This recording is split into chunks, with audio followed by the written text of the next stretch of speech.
Hey guys, good morning. So, it's Friday. And kanina pumunta ako dun sa classroom namin. Akala ko walang prof yung mga classmates ko, but they had. So I was shocked. I was caught off guard and then, pero iniwan ko pa rin yung bag ko dun. So it's not embarrassing. Yeah, at some point it is, on a point, on the teacher's perspective, and I apologize for that. Anyhow, so I'm already inside the library and I'm just going to read a book. This one. Imaginary Numbers, an anthology of marvelous mathematical stories, diversions, poems, and musing. It is a book edited by William Frucht. I think, yeah. So, that's what I'm doing right now. And good morning.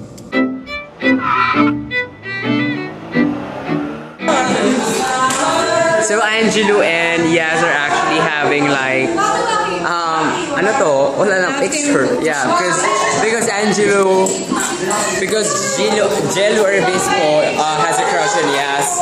So that's why. Andito ngayon ako sa classroom namin and we don't have a professor. He just left because magiging judge daw siya sa isang English Ambassador Week. Basta gano'n. Hindi, impromptu speech pala sa English. So yan, yung nagagawa namin.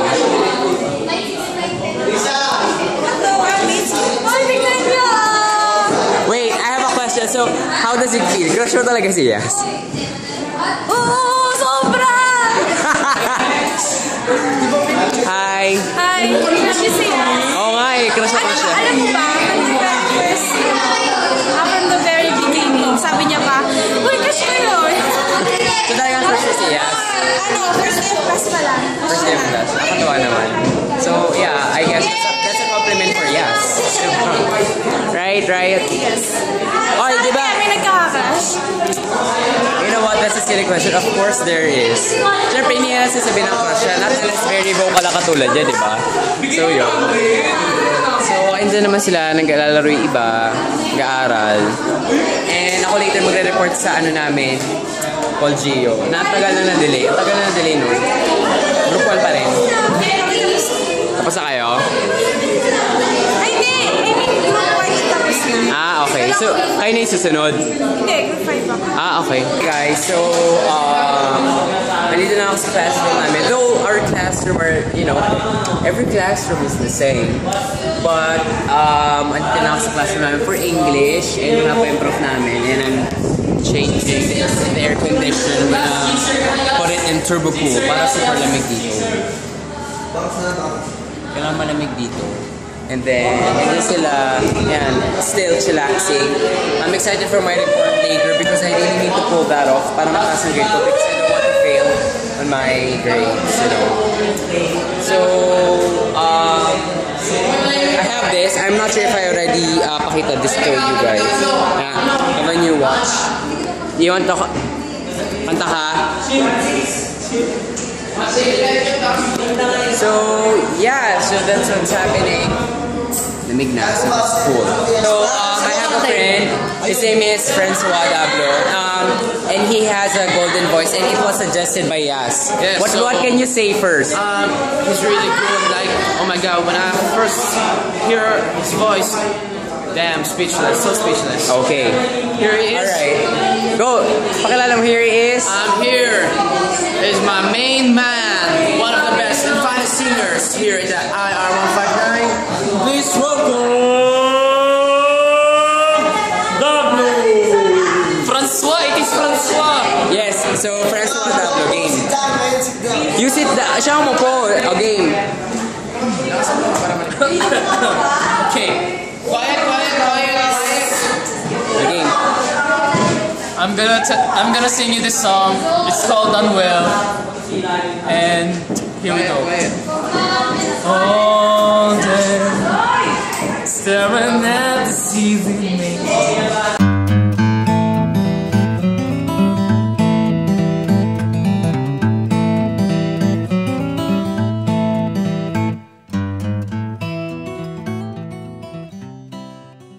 I'm not crazy, I'm just a little impaired. I know right now you don't care, but but soon enough you're gonna think of me.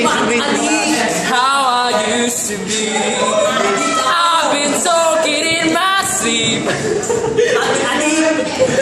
Pretty soon they'll come and get me. Yeah, to take me away. Bro, tama na bro. Tamamas lang bro. So, you heard his voice? Damn, so amazing. Okay, so... I could have done better. You could have done better. Please make me your American Idol. And your voice, the voice Philippines. Please watch me on ABS-CBN every night.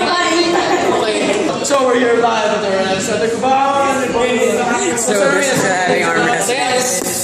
What can you think about this fight, my man? Boxing analyst. Excuse me, sir, excuse me. What can you say about the fight? I think this is the second thriller in Manila. Yes. It saves the world. So let's continue. So yes. Let's continue the fight. Let's continue the fight. Winning and So buzzer beater. What a crossover. So they're having an arm wrestling. Let's see who will win. It's Dablo and Magno.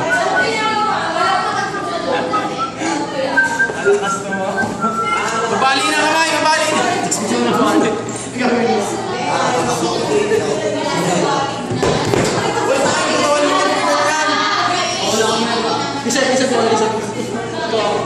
Almost double, almost. I just finished my report with my professor a while ago. Pero, you know, unfortunately, hindi talaga eh. But the good thing is, I did my best. And wala naman ako regrets on what happened. But yeah, available time ko na. I'm actually doing my assignment with her.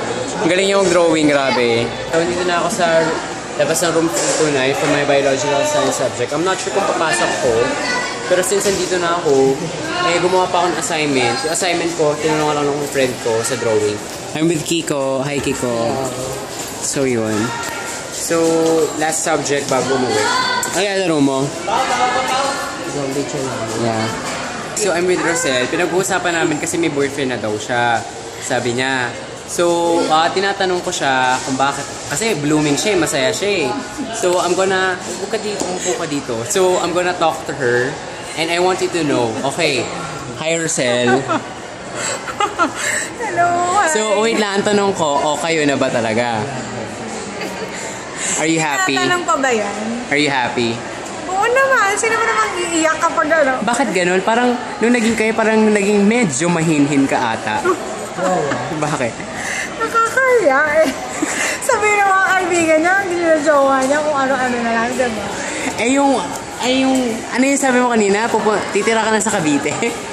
Sabi daw ni Wait, Mama, tagasan ka? Binyan, Laguna. Okay, tagasan siya. Carmona, Cavite. Lilipat ka saan? Sa Carmona, Cavite. Dahil sa kanya? Pwede din. Parang hindi na malayo. Diyos ko. So, ito, last question. Here's my last question with Rosel. Dito ka, tabi tayo. So, Rosel, are you happy with him?